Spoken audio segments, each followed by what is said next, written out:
أشهد أن لا إله إلا الله.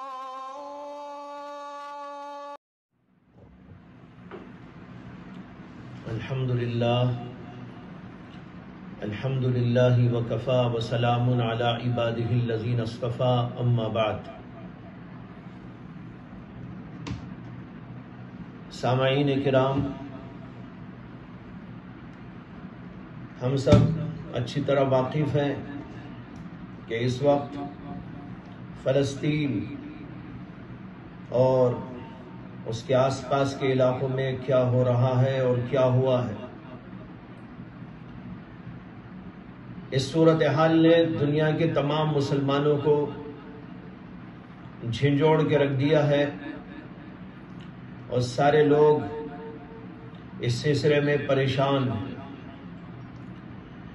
اور پھر آج کی جو صورتحال نئی پیدا ہوئی کہ اسرائیل نے جنگ بندی کا اعلان کیا اور حماس اور فلسطینیوں کو اللہ تبارک و تعالی نے فتح اور کامرانی سے ہمکنار فرمایا، تو اس کی وجہ سے مسلمانوں کے دل خوش ہیں.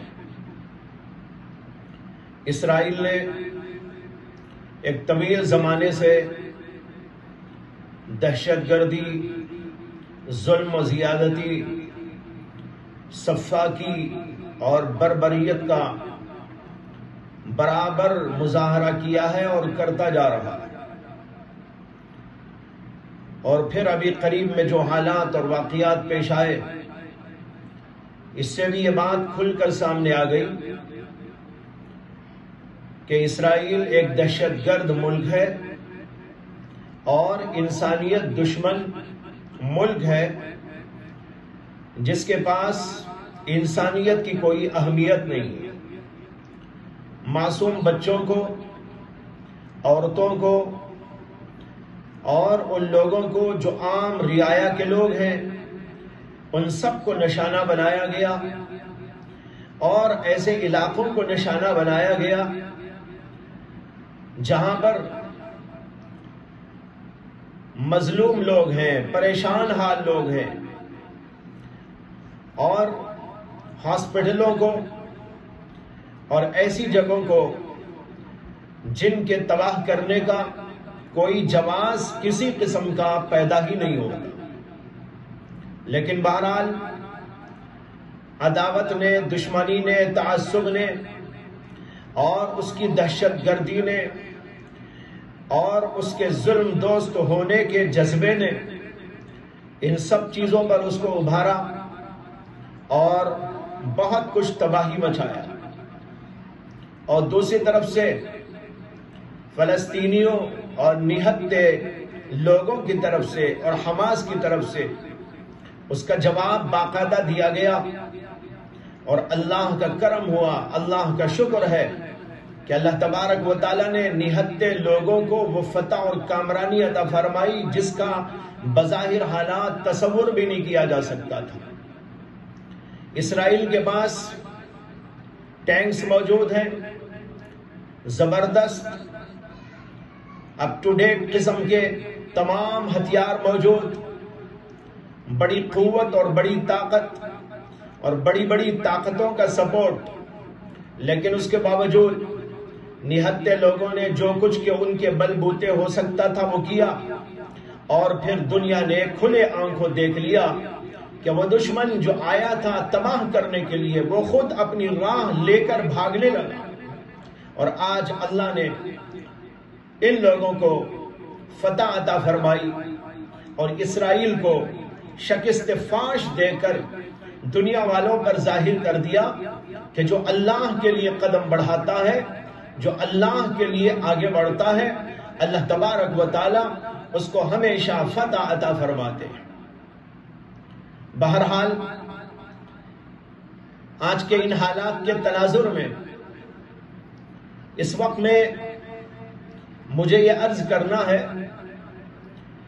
کہ شام اور فلسطین کا علاقہ اور اس کے آس پاس کا جو علاقہ ہے اور جہاں پر بیت المقدس واقع ہے، جہاں پر مسجد اقصی موجود، اس کی مسلمانوں کے پاس کیا اہمیت ہے اور یہ اہمیت کن بنیادوں پر ہے؟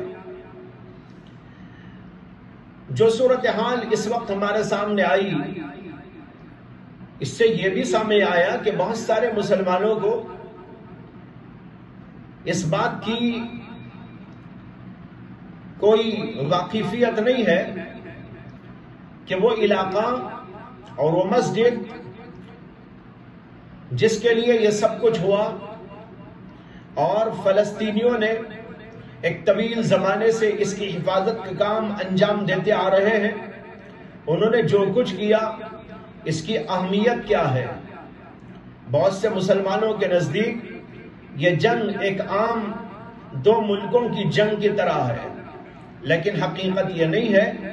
حقیقت یہ ہے کہ یہ علاقہ اور یہ خطہ اور وہاں کی جو چیزیں ہیں وہ مسلمانوں کے لیے بہت ہی محترم شان چیزیں ہیں، اور اس کی بڑی اہمیت اسلام کی نظر میں ہے اور مسلمانوں کی نظر میں۔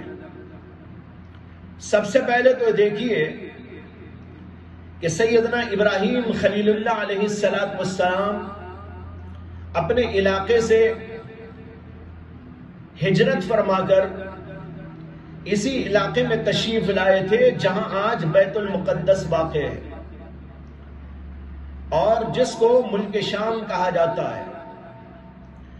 یہ ملک شام کا علاقہ اس زمانے میں اور زیادہ تھا، وسیع تھا۔ اب اس کے مختلف حصے اور ٹکڑے ہو گئے۔ اس وسیع ترین خطے کو ملک شام کہا جاتا تھا، اور اسی کے اندر یہ فلسطین اور اس کے آس پاس کا پورا علاقہ، اور وہیں پر یہ مسجد اقصی اور مسجد بیت المقدس، یہ سب چیزیں وہیں پر واقع ہیں۔ ابراہیم علیہ السلام اللہ کے حکم سے جب ان کے علاقے میں ان کو رہنا دشوار ہو گیا اور وہاں پر ان کو آگ میں ڈال کر جلانے کی کوشش کی گئی، اور اللہ نے معجزانہ طور پر ان کو بچایا، اور پھر وہ وہاں سے اللہ کے حکم سے چلے آئے، تو اسی علاقے میں چلے آئے تھے، اور یہاں پر آ کر انہوں نے بود و باش اختیار کی۔ اور پھر یہ بھی آپ کے علم ہے کہ حضرت سیدنا ابراہیم علیہ السلام کو جب اسماعیل علیہ السلام ان کے گھر میں پیدا ہوئے تو اللہ کا حکم آیا تھا کہ وہ وہاں سے مکہ المکرمہ چلے جائے اور اپنے اس بچے کو اور ان کی والدہ کو یعنی حضرت حاجرہ کو وہاں پر چھوڑ آئے۔ چنانچہ انہوں نے مکہ المکرمہ میں اپنی زوج مطہرہ حضرت حاجرہ علیہ السلام کو اور اس لخت جگر حضرت اسماعیل علیہ السلام کو چھوڑ دیا تھا، اور وقتاً فوقتاً جایا کرتے تھے۔ ادھر حضرت اسحاق ان کے ہاں پیدا ہوئے، اور ادھر حضرت اسحاق اور ادھر دوسرے بیٹے حضرت اسماعیل، یہ دونوں ان جگہوں پر پلتے رہے، بڑھتے رہے، اور پھر یہ دو ان کی اولادوں نے دو علاقوں کو ایک مرکزی مقام بنا کر، اللہ کی عبادت گاہ بنا کر اور نیک لوگوں کا مرکز بنا کر اس کو پروان چڑھایا۔ بہرحال یہاں سے ابتدا ہوتی ہے حضرت سیدنا ابراہیم علیہ السلام کے وہاں تشریف لانے سے اس علاقے کی، جس کو ہم ملک شام کہتے ہیں اور جس کو بیت المقدس کہا جاتا ہے۔ ایک حدیث میں آتا ہے کہ نبی اکرم صلی اللہ علیہ وسلم سے حضرت ابو ذر غفاری رضی اللہ تعالیٰ عنہ نے پوچھا کہ یا رسول اللہ، سب سے پہلے دنیا میں کون سی مسجد بنائی گئی تھی؟ اللہ کے نبی علیہ السلام نے فرمایا کہ سب سے پہلی مسجد وہ مسجد حرام یعنی کعبۃ اللہ ہے جو مکہ مکرمہ میں ہے۔ انہوں نے پوچھا کہ پھر اس کے بعد کون سی مسجد؟ تو اللہ کے نبی علیہ السلام نے فرمایا کہ اس کے بعد دوسری مسجد وہ بیت المقدس ہے، وہ دوسرے نمبر پر دنیا کی اس سرزمین کے اوپر تعمیر ہوئی۔ حضرت ابو ذر غفاری نے پوچھا کم بینہما، ان دونوں مسجدوں کے بنانے میں مدت درمیان میں کتنی رہی، یعنی پہلی مسجد بننے کے بعد دوسری مسجد کتنے دنوں یا کتنے سالوں کے بعد میں بنی؟ اللہ کے نبی علیہ السلام نے اس کے جواب کے اندر فرمایا کہ 40 سال کے بعد۔ اس کے اوپر علماء کو بڑی بحث ہے کہ 40 سال کے بعد بیت المقدس یعنی کعبے کے 40 سال کے بعد بیت المقدس تعمیر ہوا۔ بظاہر یہ بات عجیب لگتی ہے۔ عجیب کیوں لگتی ہے؟ اس لیے کہ یہ بات مشہور ہے اور ہم لوگ عام طور پر یہ بات جانتے ہیں کہ بیت المقدس کی تعمیر حضرت سیدنا داؤد علیہ السلام نے شروع کی تھی، اور اس کی تکمیل حضرت سیدنا سلیمان علیہ السلام کے ہاتھوں ہوئی۔ اور یہ دونوں بزرگ حضرت ابراہیم علیہ السلام کے بہت بعد پیدا ہوئے۔ بعض روایتوں سے معلوم ہوتا ہے کہ تقریباً 1000 سال کا فاصلہ ہے۔ ابراہیم علیہ السلام نے کعبۃ اللہ کو بنایا، اور پھر ابراہیم علیہ السلام کی اولاد میں سے حضرت داؤد اور حضرت سلیمان علیہ السلام نے بیت المقدس کی تعمیر کی، اور ان دونوں حضرات کے درمیان میں تقریباً 1000 سال کا فاصلہ موجود ہے۔ تو پھر یہ بات کہ اللہ کے نبی علیہ السلام فرما رہے ہیں کہ کعبۃ اللہ کی تعمیر میں اور بیت المقدس کی تعمیر میں صرف 40 سال کا فصل ہے، یہ بات کیسے صحیح ہوگی؟ علماء نے اس کے اوپر بحث کی ہے اور اس کے جوابات دیے۔ بات دراصل یہ ہے کہ اللہ کے نبی علیہ السلام نے اس حدیث مبارکہ میں جو یہ فرمایا ہے کہ کعبۃ اللہ بنایا گیا پہلے نمبر پر، اور پھر اس کے بعد دوسرے نمبر پر بیت المقدس کو تعمیر کیا گیا، یہاں پر تعمیر سے مراد یہ تعمیر نہیں ہے جو ابراہیم علیہ السلام نے اور پھر اس کے بعد حضرت داؤد اور سلیمان علیہ السلام نے فرمائی ہے۔ یہاں پر یہ تعمیر اللہ کے نبی علیہ السلام مراد نہیں لے رہے، بلکہ اس سے پہلے جو تعمیر ہوئی وہ تعمیر ہے۔ کعبۃ اللہ کی ایک تعمیر تو فرشتوں نے کی، اور پھر اس کے بعد سیدنا آدم علیہ السلام نے، اور اسی طریقے پر بیت المقدس کو بھی اللہ کے فرشتوں نے بنایا، اور یا ان کی اولاد میں سے کسی نے اس کو بنایا۔ وہ تعمیر یہاں پر مراد ہے۔ رہی حضرت ابراہیم علیہ السلام کی تعمیر جو کعبۃ اللہ کی انہوں نے کی، اور داؤد اور سلیمان علیہ السلام کی تعمیر جو انہوں نے بیت المقدس کی، یہ اس کے بعد والا قصہ ہے، وہ اس حدیث کے اندر مراد نہیں ہے۔ بعد میں انہی بنیادوں پر جو آدم علیہ السلام یا فرشتوں نے کی تھی، حضرت ابراہیم خلیل اللہ علیہ السلام نے کعبۃ اللہ کو بنایا، اور جو تعمیر پہلے ہو چکی تھی اسی تعمیر پر سیدنا داؤد علیہ السلام اور سیدنا سلیمان علیہ السلام نے بعد میں اس کو مکمل فرمایا۔ یہ مراد ہے محمد عربی صلی اللہ علیہ وسلم۔ اس سے معلوم ہوا کہ بہت پہلے ہی بنا دی گئی تھی۔ ابراہیم علیہ السلام کے وہاں پر آ کر بسنے سے پہلے ہی ایک تعمیر وہاں پر ہو چکی تھی، اور سیدنا داؤد اور سلیمان علیہ السلام نے اسی کو بنیاد بنا کر اسی کی بنیادوں کے اوپر تعمیر فرمائی۔ معلوم ہوا کہ بڑی اہمیت ہے اس مسجد کو، جس کو مسجد اقصی کہتے ہیں۔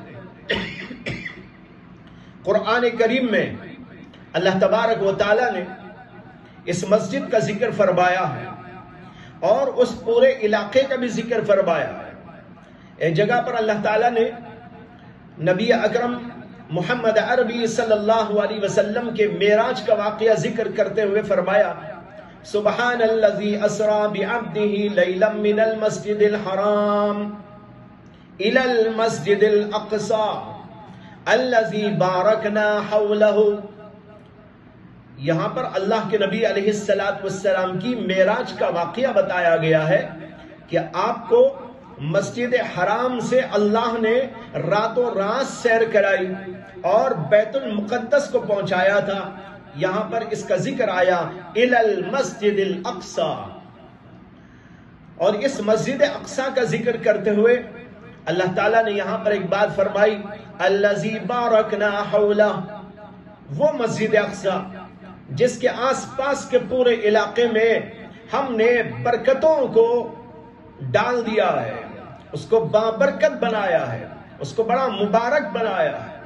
ایک اور جگہ پر اللہ تعالیٰ نے بیت المقدس کی اس سرزمین اور اس کے اطراف و جوانب کے علاقوں کا ذکر کرتے ہوئے فرمایا الارض المقدسہ، یہاں پر اللہ نے اس کو ارض مقدسہ فرمایا ہے۔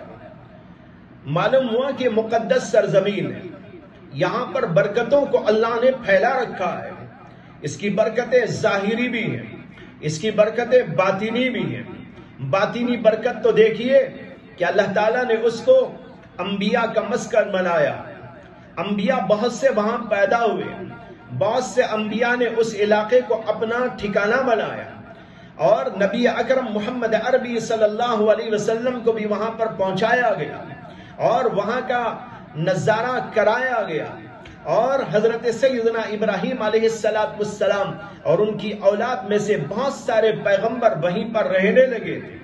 اتنی بابرکت، اور پھر دینی اعتبار سے وہاں پر یہ مسجدیں موجود اور اس کے اندر بڑی برکت اللہ نے رکھی کہ وہاں پر انبیاء بھی رہے، اولیاء اللہ بھی رہتے ہیں، اور بعض حدیثوں سے معلوم ہوتا ہے کہ ابدال کا بھی وہی مقام ہے۔ اس طرح دینی اعتبار سے وہاں برکتیں ہی برکتیں ہیں، اور ظاہری برکتیں بھی اللہ نے وہاں پر رکھی ہیں۔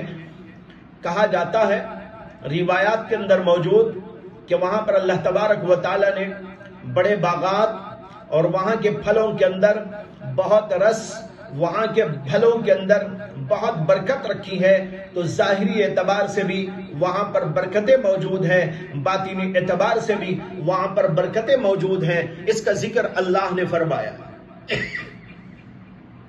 ایک حدیث میں آتا ہے کہ اللہ کے نبی علیہ السلام نے فرمایا لا تشد الرحال الا الى ثلاثه مساجد، سفر کر کے جانا جائز نہیں ہے مگر صرف 3 مسجدوں کی طرف۔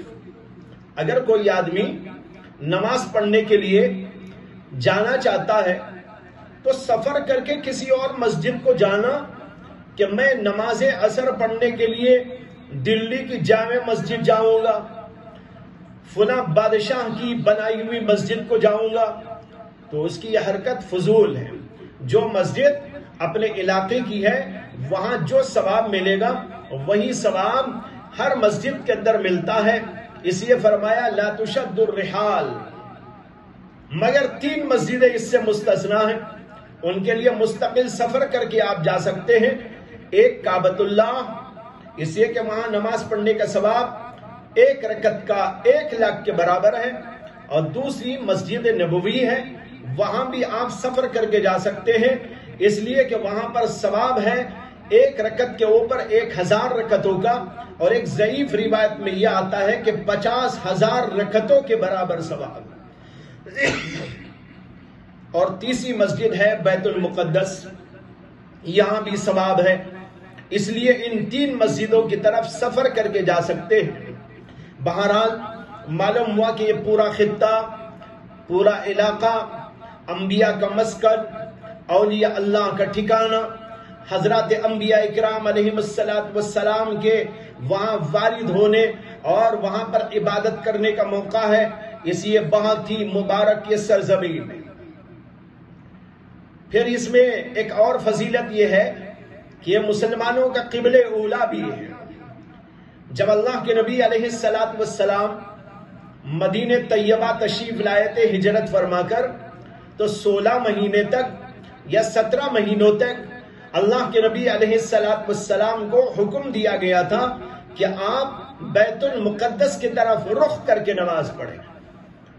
چنانچہ اللہ کے نبی علیہ السلام مدینہ آنے کے بعد 16 یا 17 مہینوں تک بیت المقدس کی طرف رخ کر کے نماز پڑھتے رہے.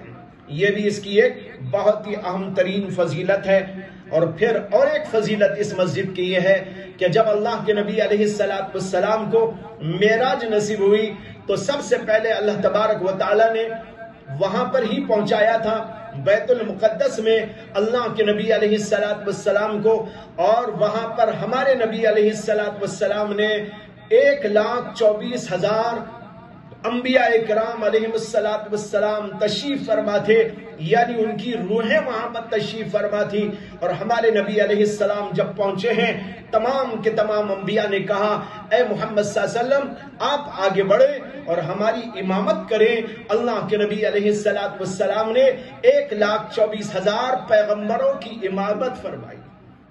اتنا بڑا مقام ہمارے نبی علیہ السلام کو عطا ہوا اور تمام کے تمام پیغمبروں نے ہمارے نبی صلی اللہ علیہ وسلم کے پیچھے نماز پڑھی. اور اسی مسجد کے اندر یہ واقعہ پیش آیا تھا. یہ سب فضیلتیں ہیں بیت المقدس کی.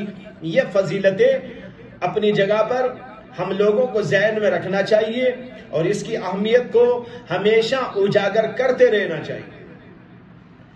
پھر اس کے بعد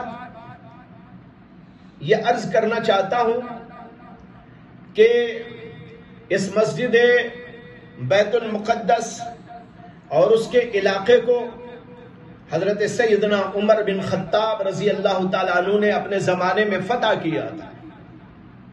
یہ عیسائیوں کے قبضے میں تھا اور سیدنا عمر بن خطاب رضی اللہ تعالیٰ عنہ نے اپنے دور خلافت میں اس کو فتح فرمایا.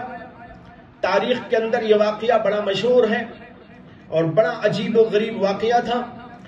حضرت سیدنا عمر بن خطاب تشریف لے گئے تھے اور پھٹے پرانے پیوندار کپڑوں کے اندر تشریف لے گئے تھے اور ان کا غلام ان کے ساتھ میں موجود تھا.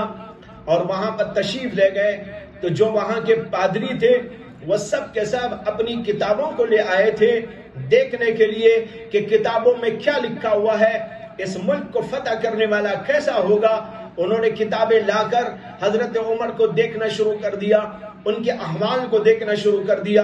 کتابوں میں بعین ہی وہی سب کچھ لکھا ہوا تھا جو سیدنا عمر بن خطاب کے اندر نظر آ رہا تھا. ان کی سادگی کا اس کے اندر تذکرہ تھا، ان کے انصاف اور عدل کا اس کے اندر تذکرہ تھا، ان کے احوال کا اس کے اندر تذکرہ موجود تھا. اس کو دیکھ کر انہوں نے کہا آپ ہی فاتح بیت المقدس ہے، اس لیے اس کی کیلیاں لا کر اس کو حضرت عمر بن خطاب رضی اللہ تعالیٰ عنہ کے ہاتھوں میں دے دیا. ایک طویل زمانے تک مسلمانوں کے قبضے میں رہا اور پھر اس کے بعد ایک دور آیا کہ پھر یہ عیسائیوں کے قبضے میں چلا گیا. اور پھر صلیبی جنگیں جو ہوئی ہیں ان میں سے سب سے پہلی جنگ کے موقع پر جو ہے اس کو پھر فتح کیا گیا اور اس کو فتح کرنے والے صلاح الدین ایوبی تھے. انہوں نے اس کو فتح کیا اور پھر اس کے بعد چند سالوں کے بعد یہ پھر ہمارے ہاتھ سے نکل گیا. اب عیسائیوں یہودیوں کے قبضے میں ہے اور اب تک انہی کے قبضے میں چلا آ رہا ہے اور برابر ان کی طرف سے زیادتیاں ہوتی رہتی ہیں. اور یہ لوگ یہ چاہتے ہیں کہ بیت المقدس کو ختم کر دیا جائے، بیت المقدس کو منہدم کر دیا جائے اور اس کی جگہ پر ہیکل سلیمانی کی تعمیر کی جائے. ان لوگوں کا یہ باطل خیال ہے کہ کسی زمانے میں بیت المقدس کی عین جگہ پر ہیکل سلیمانی تعمیر ہوا تھا اور اس کو توڑ کر بیت المقدس بنایا گیا ہے. حالانکہ کسی بھی دلیل سے یہ بات ثابت نہیں، اس لیے لوگ کوشش کرتے رہتے ہیں کہ اس کو جلا دیا جائے، اس کو خاک بنا دیا جائے، اس کو منہدم کر دیا جائے اور پھر جو ہے اس کے اوپر ہیکل سلیمانی کی تعمیر کی جائے. اس کی ان کی طرف سے برابر کوششیں ہوتی رہتی ہیں. لیکن مسلمان الحمدللہ ڈٹے ہوئے ہیں فلسطین کے مسلمان اور وہاں کی تنظیمیں اس بات کو لے کر کہ ہم بیت المقدس کی حفاظت کریں گے اور یہودیوں کو کبھی ان کے اس عزم میں کامیاب ہونے نہیں دیں گے۔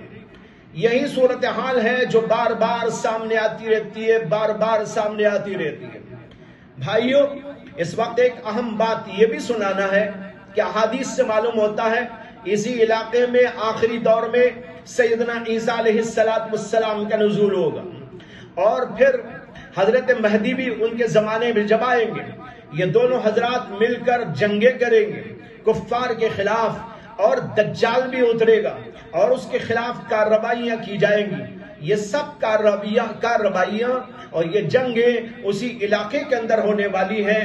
اس لیے حدیثوں کے اندر آتا ہے کہ نبی اکرم صلی اللہ علیہ وسلم نے فرمایا کہ آخری دور کے اندر ایمان ہوگا تو وہ ایمان ہوگا ملک شام کے اندر۔ اور ایک حدیث میں فرمایا اللہ کے نبی علیہ السلام نے اذا ہلک اہل الشام فلا خیر فی امتی، اگر اہل شام ختم ہو جائے، اگر اہل شام ہلاک ہو جائے تو پھر میری امت کے اندر خیر باقی نہیں رہے گی۔ اور فرمایا وَلَا تَزَالُ طَائِفَةٌ مِّنْ أُمَّتِي عَلَى الْحَقِّ يُقَاتِلُونَ الدَّجَّالِ، دجال سے مقاتلہ کرنے والے میری قوم میں سے کچھ لوگ برابر اس کے اوپر ڈٹے رہے۔ یہی وہ لوگ ہیں جو ڈٹے رہنے والے ہیں، وہاں کے لوگ ہیں، اس لیے ہمیں ان کا ساتھ دینا ہے، ان کی آواز میں آواز ملانا ہے، ان کے لیے دعائیں کرنی ہیں، اور اس خطے کے اندر جو کچھ کے واقعات آگے چل کر ہونے والے ہیں اس کے لیے اپنے آپ کو تیار بھی کرتے رہنا ہے، اپنے بچوں کو بھی تیار کرتے رہنا ہے، ان کے اندر ہمت ہو، ان کے اندر شجاعت آئے، ان کے اندر بہادری آئے، ان کے اندر ہمت و طاقت آئے، اور ان کی سوچ بلند ہو جائے۔ آج ہمارے نوجوان بس کھانے اور پینے اور سونے اور اٹھنے اور کمانے اور جمانے اور مختلف قسم کی دنیاوی چیزوں کے اندر مبتلا ہیں۔ آج پوری دنیا کے مسلمانوں کو اس کے لیے تیار رہنا ہے کہ وہ وقت قریب آ رہا ہے، دجال کے آنے کا وقت قریب آ رہا ہے، عیسیٰ علیہ السلام کے نزول کا وقت قریب آ رہا ہے، مہدی علیہ السلام کے اترنے کا اور مہدی علیہ السلام کے ظاہر ہونے کا وقت قریب آ رہا ہے، اور وہ واقعات پورے ہونے جا رہے ہیں۔ اس کے لیے اپنے آپ کو تیار کرے۔ تیار کیسے کرے؟ ایمان اپنے اندر مضبوط کرنا ہے، اور اپنے آپ کو نمازی بنانا ہے، اپنے آپ کو اللہ والا بنانا ہے، اپنے آپ کو دیندار بنانا ہے، اپنے آپ کو نبیوں کی تعلیم سے آراستہ پیراستہ کرنا ہے، اپنے آپ کو نبی اکرم صلی اللہ علیہ وسلم کے دین سے پوری طرح وابستہ کرنا ہے، اور اس کے ساتھ جو اس کے اندر تعلیمات ہیں ہمت کی، شجاعت کی، بہادری کی، ان سب چیزوں کو لے کر اپنے آپ کو لیس کرنا ہے۔ جب اس طریقے پر ہم تیار ہوتے رہیں گے تو ایک زمانہ جب بھی وہ آئے گا، ہم ہیں تو ہم نہیں تو ہماری اولاد، وہ نہیں تو ان کے بعد جو لوگ ہوں گے وہ لوگ ان لوگوں کا ساتھ دیں گے، عیسیٰ علیہ السلام کے ساتھ جائیں گے، مہدی علیہ السلام کے ساتھ جائیں گے، دجال کا مقابلہ کریں گے۔ آج بھی یہ دجالی طاقتیں مسلمانوں کے خلاف بھرپور طور پر کچھ جو ہے کوششیں کرتی رہتی ہیں، اور ہم سب کو بھی اس موقع پر بہت چوکنا رہنے کی ضرورت ہے۔ یہ چند چیزیں اس تناظر کے اندر کہ جو حالات اس وقت میں پیش آئے میں نے آپ حضرات کے سامنے رکھے ہیں۔ اللہ سے دعا ہے کہ اللہ تبارک و تعالی پوری امت کی حفاظت فرمائے، مسجد اقصیٰ کی حفاظت فرمائے، بیت المقدس کی حفاظت فرمائے، اور وہاں کے مسلمانوں کی حفاظت فرمائے، فلسطین کے نہتے تمام کے تمام مسلمانوں کی حفاظت فرمائے، اور غیب سے اللہ تبارک و تعالیٰ ان کی مدد فرمائے، جیسے کہ اللہ نے اب بھی مدد دے کر بتا دیا کہ نہتے لوگوں سے وہ لوگ بھاگ سکتے ہیں جو اپنی طاقت کے اوپر فخر کرتے ہیں اور غرور کرتے ہیں۔ اللہ تعالیٰ اسی طرح ہمیشہ ہمیشہ مسلمانوں کو قوت اور طاقت، شجاعت اور بہادری عطا فرمائے، ایمان کی طاقت بھی دے اور ظاہری طاقت بھی عطا فرمائے۔ وآخر دعوانا ان الحمدللہ رب العالمین۔